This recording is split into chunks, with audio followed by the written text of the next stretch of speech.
guys, we've made it to week 16 of the 2025 street parking vault, and this week we're taking on BOYI. Your program A version of the workout is 100 double unders or dumbbell hopovers, followed by 20 dumbbell lunchters and a 100-meter farmer carry. Then 75 double unders or dumbbell hopovers, 15 dumbbell lunchters, and a 100-meter farmer carry, 50 double unders or dumbbell hopovers, 10 dumbbell lunchters, and 100-meter farmer carry, and finally 25 double unders or dumbbell hopovers, 5 dumbbell lunchters, and a 100-meter farmer carry to close it out. Your score for this workout is your total time with a goal of 14 to 20 minutes. All right, you guys, it's week 16 of the 2025 street parking vault, and this week we're taking on BOYI. Your shift version of this workout is as follows: 30 hopovers or skipovers, 30 unweighted lunchters, and 30 seconds of a farmer carry. 30 hopovers or skipovers, 24 unweighted lunchters, and 30 seconds of a farmer carry. 30 hopovers or skipovers, 18 unweighted lunchters, and 30 seconds of a farmer carry. And finally, 30 hopovers or skipovers, 12 unweighted lunchters,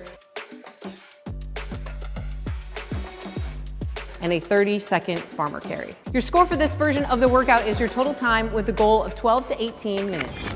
All right, guys, welcome to week 16 of the vault. GH and I are going to be getting after BOYI. We are both going to be doing a little version of program A. He's going to be using kettlebells, and I'm going to be using dumbbells.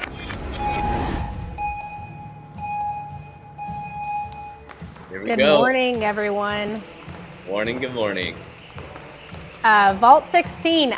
This one honestly was way harder than I thought it was going to be. How about you, DH? This was way harder, yeah. Yeah.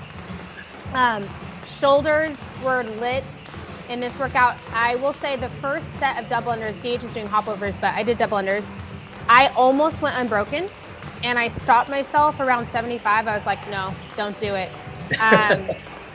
Not a good decision. Just because you can doesn't always mean you should, right? True. I did the same thing. I heard you stop, and I was like, Yeah. I should probably stop at 75. I should probably stop too. Yeah. Yeah, I stopped around 75, and I was like, okay, I'll do 75 and then another 25 to kind of finish it off. But yeah, I would say if you're doing the jump rope, both of them are gonna get your heart rate up and get you breathing hard for sure.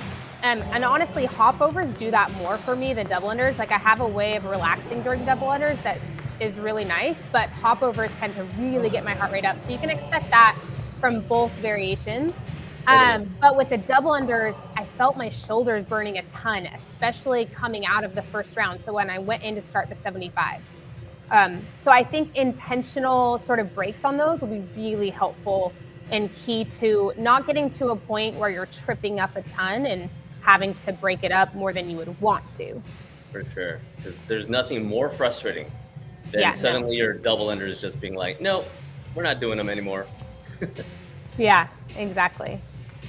Yeah, and then I was actually reading the coach's notes for the lunchters, and this is the first time that they've made it into the vault this year, so that's exciting.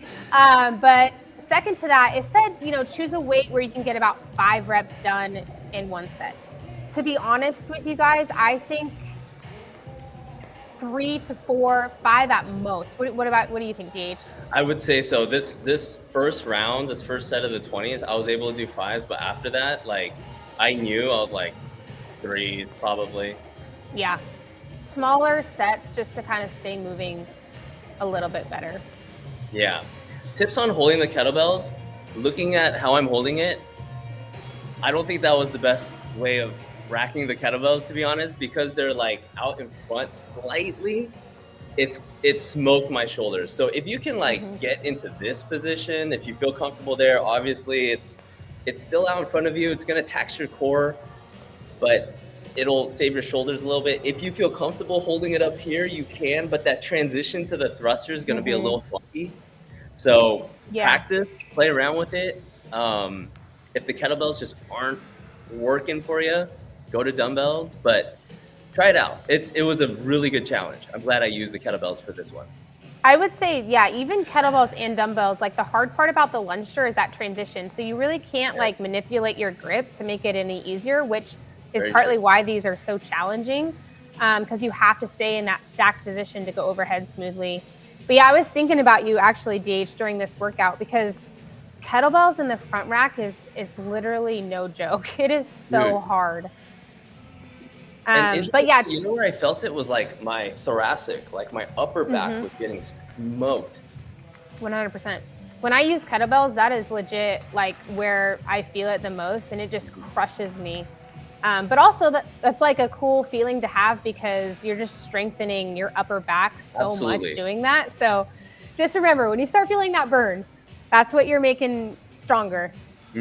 All good. But yeah, I think honestly, small sets. And one other tip for the lunchers, and this goes, it doesn't matter, you know, what equipment you're using, but can be really helpful, is think about having your stance in sort of that railroad track stance, so not too narrow.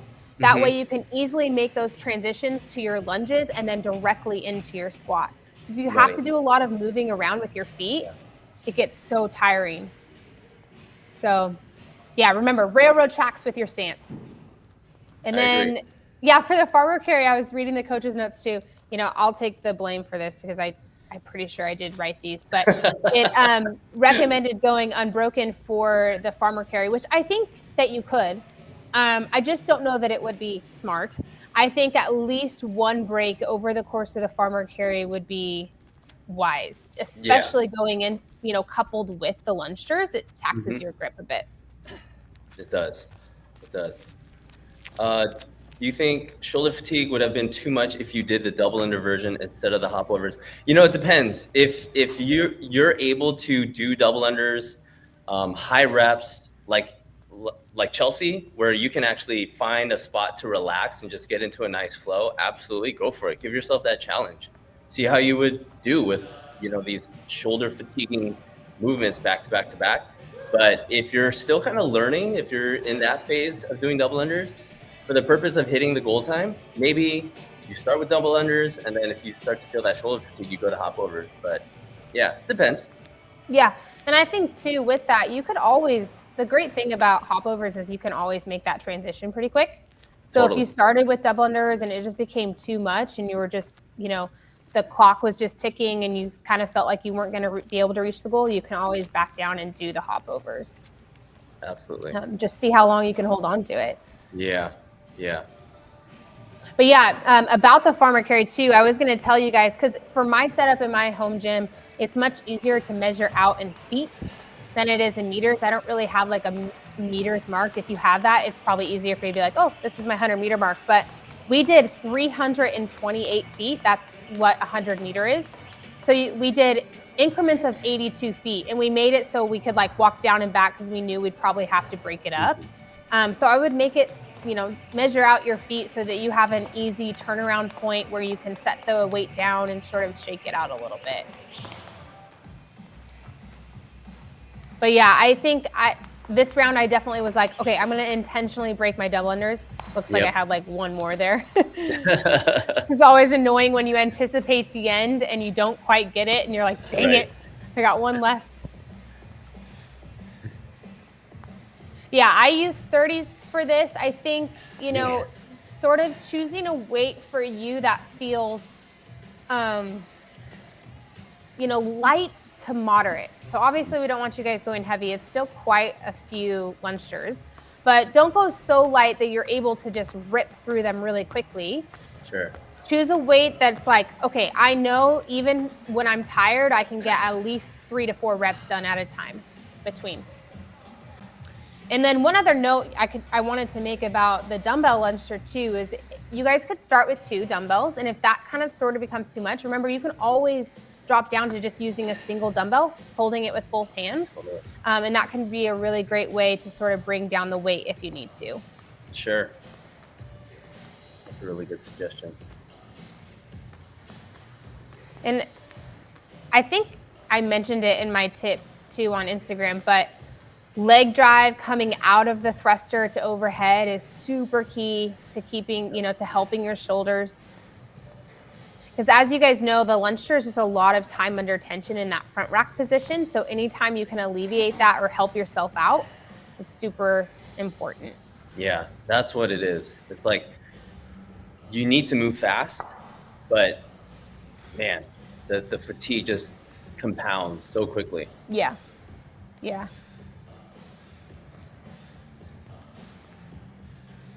I think if you guys wanted to, even to like play around with the kettlebells, but you're not sure, how you would do with 2 kettlebells, you could also play around with doing one, just holding it on one side and just alternating sides. Obviously, at the end of the workout, you would want to try to make it as even as possible. So you're not favoring one side, but that could be a fun way to kind of just test it out or do the workout even, is just kind of one kettlebell on one side. Yeah. And that's kind of the beauty of, especially the vault too, right? Any way you choose to do this workout, any customizations that you choose that work best for you, that's what you should do. Mm-hmm. I think I'm doing like 3s now at this point. Yeah, I think I was doing 3s towards the end, which honestly got pretty tough. And then I think for the farmer carry, guys, just quick steps. I'm not always the best at this, but just keeping quick steps on the farmer carry. I know some people will do like a slight run. I don't really feel comfortable with that. And I just feel it jacks my heart rate up so much that I don't know that it really makes sense. But just try to move as quick as you can. Fast For speed. sure. We actually did warm up a decent amount for this workout, I feel like. Yeah. Yep. For me, I like to hit the range of motion that I'm going to be working. So for the lunge and the squat, I really focused on warming up my hips. We always provide you guys with really good warm-ups in the app. And I would just utilize those because it generally will hit all the things that you need before the workout. But yeah, I always like to do Spider-Man stretches and some lying leg swings, just really get my hips opened up for the lunges and the squats. That way, once I start the workout, I feel a little less stiff. The other thing too would be our calves. I even saw DH warming up his calves quite a bit for the hop overs and double unders. Hop overs always blow up like the arches of my feet and my calves get really tight. So I knew just get some like calf raises, like downward facing dogs, some T-spine rotation stuff in the lunge position. Like that was good to help open me up. Mm-hmm.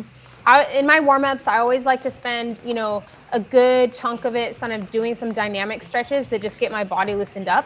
And then I'll sort of transition into what I like to call like priming for the workout. So that's where I'll start adding some weight, going through the movements. And maybe I start with just like a single dumbbell or some lighter dumbbells. I do some double unders. I don't really find it super necessary to warm up the farmer carry just because I want to save my grip as much as I can, but you could do some planks or something like that if you felt like you needed to warm up your core a little bit more. I did notice with the farmer carry, if I let my shoulders like round forward, they get way more like burny. Yes. So like keeping the shoulders like pulled back and down, even in the middle of it, I could feel it like not feel as bad. Yeah. So no, that's so true. Find a way to think about that as you're going through it. It could help you just kind of hang on a little bit longer. Yeah, pull your shoulders back. And I always it's a little different with the kettlebells, but with the dumbbells, I let my hand slide to the end of the dumbbell head and point one head towards the ground. I like that grip position versus like the middle, but you could play around with whatever kind of works for you best. Totally. Maybe you guys will notice it too once I start in on the carries again. And this round of 15 just blew me up. I'm like so behind at this point. I'm just like, oh, she's gone. And even DH, when he's carrying, he's kind of grabbing towards the front of the bells. Yeah. I don't know if you notice that you're doing that or if it's just like instinctual. I was thinking about it in the middle of the workout. I was like, why am I holding it like this? And I don't know why I was, but it feels better. It feels like I have a Yeah. better grip, like just leveraging that little like bend in the handle. I'm like Yes. trying to use every mechanical advantage I can. No, I think I hold it that way too, though. So if you're using kettlebells, you could try that out. And the goal time for this workout, we kind of, went over this in the intro, is 14 to 20 minutes, which before I started this workout, I was like, oh, that's doable. But then I got into it and I was like, oh, 14 to 20 minutes, like that's a push. You're going to have to be really mindful of the weight that you're using. If you're doing double unders, making sure that you're staying moving, staying quick on the farmer carry. So Yeah. I was a little bit taken back. It was harder than I thought it was going to be in that regard. Because like we're already almost at the 14-minute mark right now. For sure. I know. I just realized that. I'm like, ooh. Yeah. But yeah, I think DH is right. On the farmer carries, just keep your shoulders pulled back. Try not to get too lazy. Quick steps, keeping those feet right underneath your hips. That's key. That's key. And I it's did a notice push. too. Oh, Sorry, go ahead. No, you go ahead. I did notice, like, when I'm holding the kettlebells, like, to show it, like, I turn my wrist in. I don't think that's the best move right there. I don't know why I'm doing that. I think I'm just, like, fatigued, but you don't need that additional, like, tension in your wrist. So if you can try to keep a neutral grip in your wrist, it's really hard to. I think that's just, like, where I go when I'm fatigued. But if you can try to relax that flexion in your wrist and try to go more neutral, that might help to save your grip. But did you feel it in your biceps? Like, do you remember? Because I feel like that would kind of get your biceps going. yeah, But maybe not. my arms, like from my shoulders, forearms, like they were pretty, like, they just felt tight. Yeah. They're like blown up. You guys could also, like, if you're just learning double unders or kind of like playing around with it, you could also, reduce the reps a little bit. Like if you still want to do them and see what you're capable of, or give yourself a time frame, like, okay, I'm going to work on my double unders for this amount of time, and then I'm going to move on to whatever is next. Like that's always an option for you in any daily workout. Right. Because unfortunately, double unders is just one of those things that if you want to be able to do them, you have to practice them. And it can take a lot of time. So don't be afraid to do that in some of the workouts. Generally, in the coach's notes, there will be some guidance on how to do that. And you can just kind of take that. Like if it says, okay, the double under should be done in 2 minutes or less. It's like, okay, I know that I only have that much time. This workout's a little trickier because, they reduce with each round. So realistically, you should be getting a little bit faster with each one. Yeah. Coach Carlene had a tip last week on members' Instagram where she said something I haven't thought about in a while, but it makes so much sense. Double unders, like you're saying, it takes time because it's 2 parts, 1 part skill and 1 part cardio. It taxes it'll challenge your ability to like maintain your endurance. So yeah, spend the time to practice that if it's something that you really want to get. Yes. And they can be so frustrating to learn, but unfortunately that's just what it takes, right? Yeah. I still have bad double under days. I was actually nervous before this vault because I was like, oh man, like I can have days where my double unders are on point and just like solid. And then other days where I'm like, man, I think I'm going to go to hopovers because this is just. But yeah, before we start, I was like, hopefully it's a good double under day. Well, you had your rope, but you hadn't used that one in a while, right? No, yeah, it's actually, I think that might be Miranda's rope. I had brought an old rope I had, and I just, the cable just doesn't spin very well. I'm coming up with excuses, but so I was like, I went and searched for, it's probably Miranda's rope because we're about the same height, and I was like, yeah, this one feels good. I'll use this one instead. I've been working on doing double unders under fatigue, which is way different than the first set. Absolutely. Yeah. I will say this though, in a workout with lots of double unders, I've noticed as I get more tired, you just have to depend on technique and your skill work. And in a sense, it's better that way because you're going to be more efficient if you're depending on technique and not trying to muscle through it. So I think that's a great thing to practice under fatigue, trying to get those double unders and stringing them together. So good for you. Yeah, 100%. And you know, once you really become solid at double unders, like I know a lot of people where double unders are sort of like their place of rest, right? They can just kind of move through the motions. That's not going to be the case for everyone, but it does. The better you get at them, the more that you'll feel that. Yeah. Nice. I don't know what time I finished, but probably around 17 something. Awesome. Another thing too for the farmer's carry, because I know not everyone is always able to do these like on the street, and maybe you just have to stay in a confined, space, is we're looking for about a minute of work, roughly give or take a few seconds over. But you guys can always just do this in place by holding your dumbbells, kettlebells. You can do a march. If you have something to step up onto, you can always step onto like a 2 to like 4 inch, like very low step up, just sort of to mimic a walk. I'm not talking about like a box step up. And then just spend like roughly a minute there in place doing them. Totally. So if you're traveling or can't take it to the streets. That's awesome. So 6 months ago, I could do about 5 unbroken, up to between 40 to 50 unbroken now. So still trying to get more technically sound. That's amazing. Dude, Beck, that's like 10x improvement.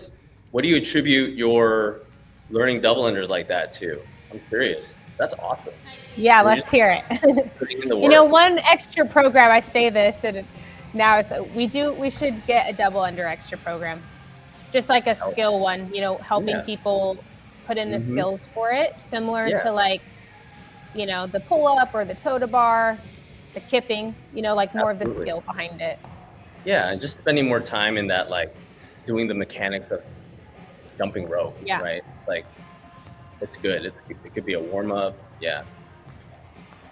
Forcing myself to do them frequently, at least 2 times per week. So kind of back to DH and I's point is like, that's awesome.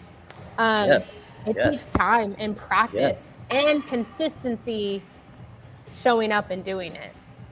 That's it right there. Consistency. Awesome. Yep. You got to keep doing it, even if it's 2 times a week. And a lot of people might write that off as like, well, what's 2 times a week going to do? Well, clearly you improved by, tenfold. So that's really awesome.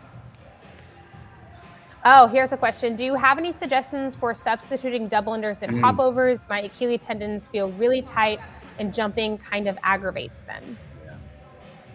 I would probably, if it's your Achilles that's really bothering you, honestly, you could always do just a bike or a row if you have that option. If you don't have access to a bike or row, DH, what would you recommend? Maybe a step up? Yeah, like a very short step. Maybe you stack up like 2 plates and you get like moving quick. Yeah. Something like that. But I will say this, there are lots of substitutions and customizations you could use for almost any movement, pretty much, but it should be a sign and it should tell you that there's something you can work on, that you can improve. And yes, for the purpose of getting a workout done that day, and you're not gonna probably fix what's going on with your Achilles in that session, and that's okay. But just keep that in mind that you want to be able to work on it so that you can do popovers. Work your way. Yeah, absolutely. Absolutely. And it just depending on how bad it's bugging you. Remember, like double unders are more just of a monostructural movement where we want your guys' heart rate to get up a little bit. And that's why I mentioned like the bike or row. Like if you really just need to take a step back, like what DH is saying, yes, we should be making steps to be able to do them. You can always just dial it back completely. Sure. And that's where the bike or row is a great option. And in that case, you could just kind of work for time, maybe do 2 minutes, 90 seconds, a minute, 30 seconds, with each round and work your way down like that. I totally agree. Are you done here, DH? Yeah. Yeah. Yo, what is good, everybody? Welcome to week 17 of The Vault. Here's what we've got for today.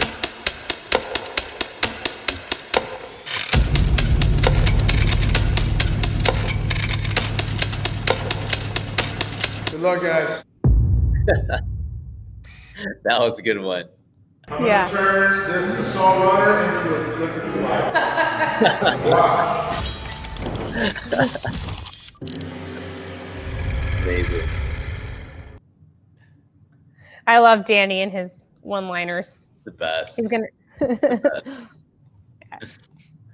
All right, guys, we're going to talk about the upcoming week and what we have kind of going on with the programming. So one of the things that you guys will notice this week is that you have the opportunity to do some endurance testing for the upcoming endurance focus that we're doing. You guys will be able to do some of these tests over the span of the next 2 weeks. So this week and next week, there will be some options within the daily programming where you can kind of either swap out the daily workout or possibly do before. So we'll kind of give you an example. Tomorrow we have Tuesday's workout, and there is an opportunity. I think this one is like a swap because the daily workout is fairly long itself. And then also we're testing, the option is to test a 1 mile run. And we kind of believe that if you guys were to give that 1 mile run everything that you could, there really shouldn't be much left in the tank for anything more. So you'll see that this week and next week. DH, do you want to add anything about the endurance testing or maybe how they should approach it, how to choose and whatnot? Yeah. If you want to choose one track, for example, if you just want to run for the next 13 weeks or when the endurance focus starts, that's cool. If you want to mix it up, that's also cool. But think about what you would want to use and your goal or your intention for choosing that route. If you're somebody that is focusing on building just consistency with your endurance and you need to switch things up to keep it interesting, great. Go for the mixed versions where you're maybe using the bike one day and then you're out on the road for running, or you use a treadmill, or then you hop on the rower, switch it up. That's cool. If you're maybe aiming to specifically get better at a specific track, stick to it. If you have a race coming up, if you want to beat a previous PR, any of those goals are awesome. Just pick the right path to get to that goal. Yeah. And two, with the endurance tests, like we don't want you guys to do all of them. So like, for example, if you're choosing to run for the endurance focus, you wouldn't need to do all of the running tests. Just choose one that you want to focus on. Or kind of just be your benchmark, rather, not focus on, but just have it be your benchmark. So, if you were like looking at the mile and you're like, okay, that's what I want to use as my benchmark from beginning to end of the endurance focus, just do that one. Now, of course, if you wanted to do a couple, you could, but I don't really feel like it's needed. I think you just choose one, and whether that be like the bike row or the, run version, just choose one among and whatever you're deciding to do for the endurance focus. Yeah. So yeah, you guys will see those scattered throughout the week. So we'll talk about Tuesday's workout. This is actually a good little warm up for some endurance. I did this workout last week, so I actually know exactly how it feels. And it's a great workout. You guys will see some notes around this workout on how to approach it, some different ways that you guys can approach it. You can hit it, you can really hit it hard and give it everything you have. Or if you kind of need a lower intensity day, this is also a great option for that. So I will say though, if you are looking for lower intensity, you want to dial things back, it could still be a lot to do inside of a 5-minute window because you have a 400-meter run and then 25 burpees to plate. So if that's still a lot for you, I would just encourage people to kind of dial it back even further. Maybe you just do 2 minutes of movement, so a 2-minute run, and then you could even do 15 to 20 burpees every round versus the 25. Because that's what I found when I did it. I was like, ooh, like even kind of just working at a really moderate pace, I felt like it was still kind of a lot. So just remember that. And then you have the option, you can push hard or you can just dial things back, whatever you need for the day. You make this workout your own. Absolutely. Solid. This one looks good. Yeah. And then there's obviously in program C, there's, the bike row option. Now burpee to plate, you guys can you can jump to a plate. This should really just be like a 25 to 45 plate and just kind of jumping to it. If you don't have a plate, you can do a burpee to touch, which is what I did. I just kind of reached out of the burpee. I did reach and touch something. And even though it doesn't seem like much, it does take a little bit longer to do your burpees that way. Oh yeah, I bet. Oh yeah. And I think that's why I was finding the rounds to take me longer, honestly. So, but it was fun because it's just a different way to do the burpees and change them up. And I liked this workout because when you just want to move and you just want to sweat, this is perfect for that. Beautiful. So yeah, I think the endurance option for today is run a mile. And honestly, or you can do the bike row equivalent tests to that. And if you push hard, that should knock you out. That should be quite enough for the day. And I think DH, you guys are doing that test at the office today. Yeah. They're going to do brave the one. souls that are going to do it. We're going to do it here in the parking lot. So, you know, we're probably going to have to dodge some cars and stuff. And it's like not your typical conventional mile track, but that's okay. We'll figure it out. And yeah, it'll be fun. Yeah. I was, once I found out you guys were doing it, I was like, oh, I should probably do that. But then I'm debating, should I do it on the runner? Should I go to a track? I'd way rather go to a track than do it on the runner. I would too, for sure. For sure. But the runner is just, but then I'm like, realistically, during the endurance focus, I'm probably going to have to do things on the runner because it's just not realistic for me to like go to a track that often to do a workout. So I'm like, I should probably do it on the runner, but man, it's going to be hard. Ooh, the runner is going to, wow. That's going to be tough. I actually did it last year on the runner. I tested my mile. This is kind of off topic, but I was trying to kill two birds with one stone. We have a diagnostics test that starts with a 1 mile run. And we were also launching the 52-week endurance, and we had a new warm-up that we wanted to set with it. So I was like, oh, well, I'll try out this warm-up and make sure it's good. And then I'll do the Saturday workout and test my mile all at the same time. Do not recommend. But actually got a pretty good score on the runner. I was pretty proud of it. Nice. Yeah. Okay, moving on to Wednesday. DH, you want to talk about this one? Yeah, this one's really cool. So we have a kettlebell series workout. This is from series 1, session 11. It's going to be 50 reps where you're doing double kettlebell deadlift, and then you're going to do a right arm kettlebell bent over row, then a left arm row, double kettlebell clean, and then press on the right, press on the left. 50 reps of that. So there are a couple ways you can cut this up. You can think about it in terms of like sets. Like, hey, I want an even number of sets. Maybe you do like, 10 sets of 5, something like that. But if you're going to break it up into where you're trying to do multiple reps in a row, you have to find places where you're going to be efficient.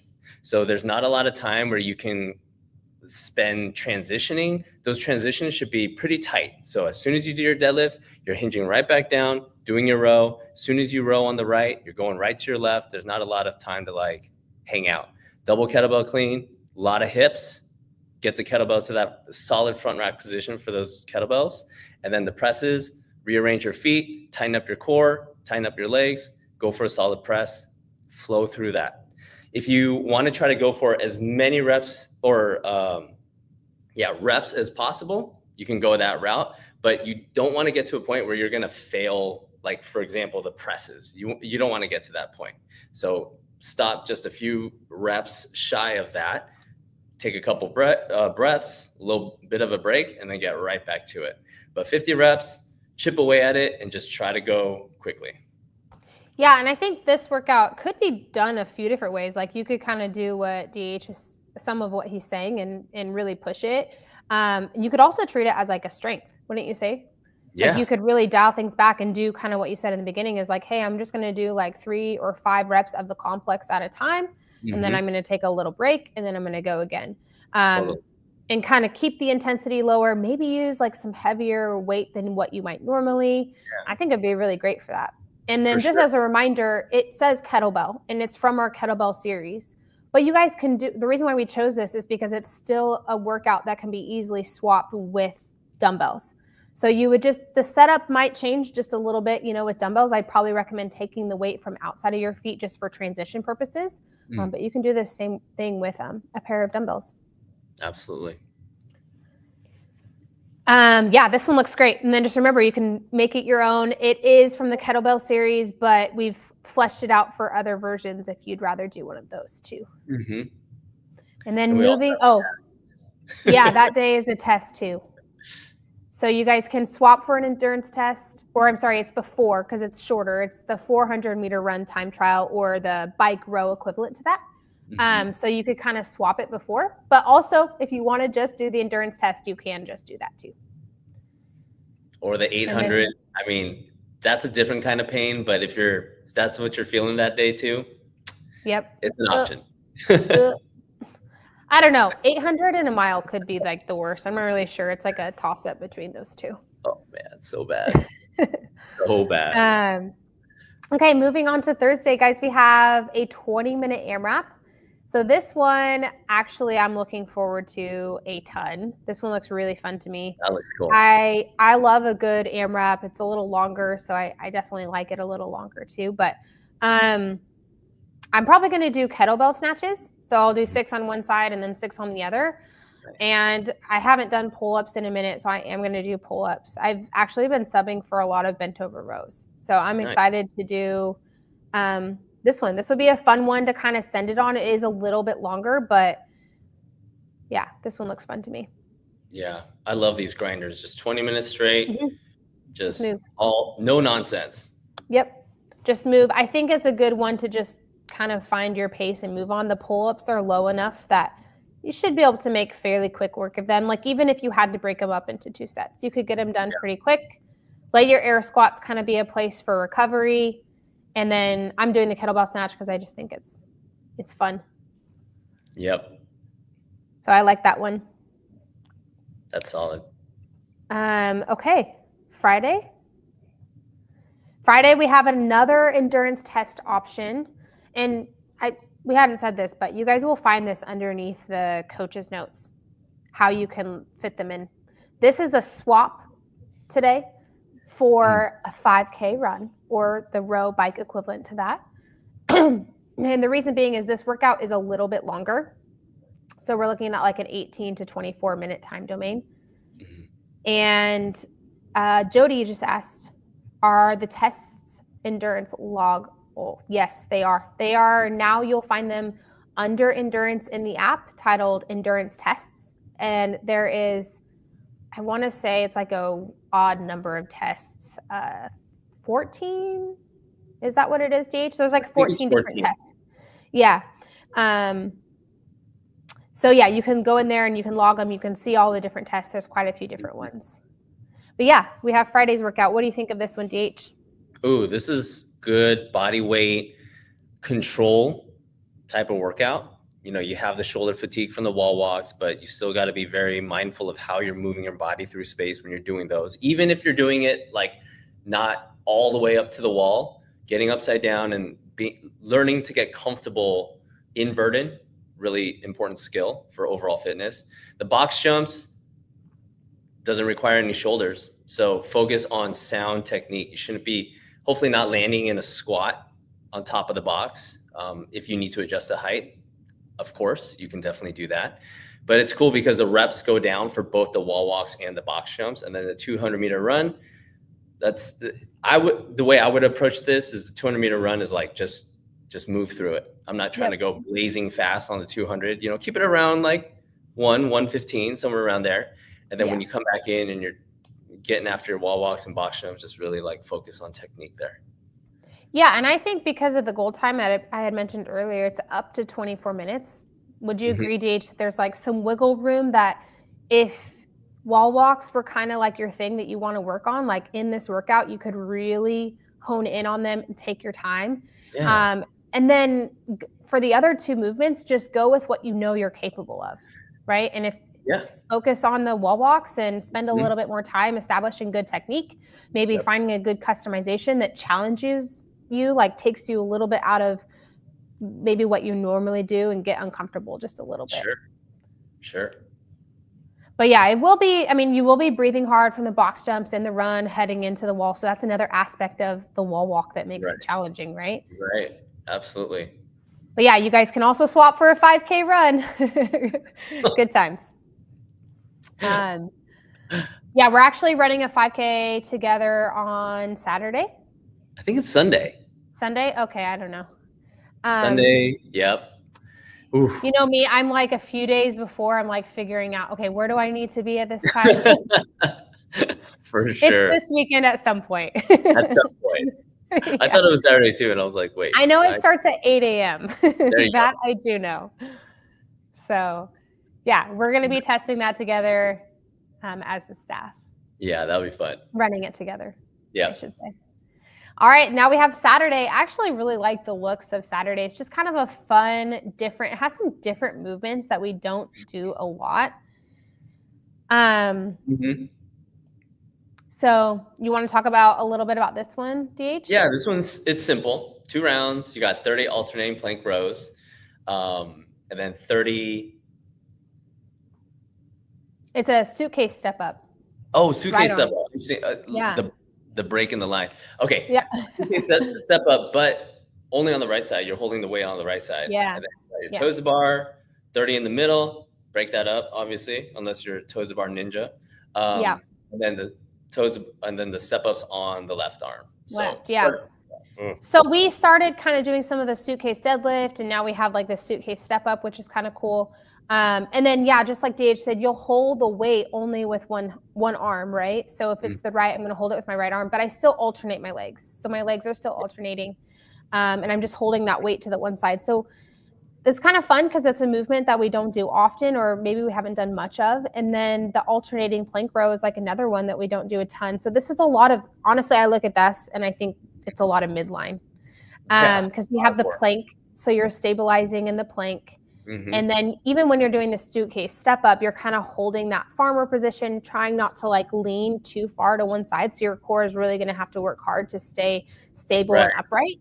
And then you have the toes to bar, which you guys can always customize with V-ups or weighted sit-up, but still some more midline, and then finishing off with the left side. So yeah, it's going to be like a little midline burner.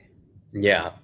I will make I just want to highlight the kettlebell swap. So it does say plank pull across for the kettlebell, because we wouldn't necessarily suggest for you to like try to balance on the top of the kettlebell, the handle, when you're doing, you know, the row. So it can get like kind of like wobbly.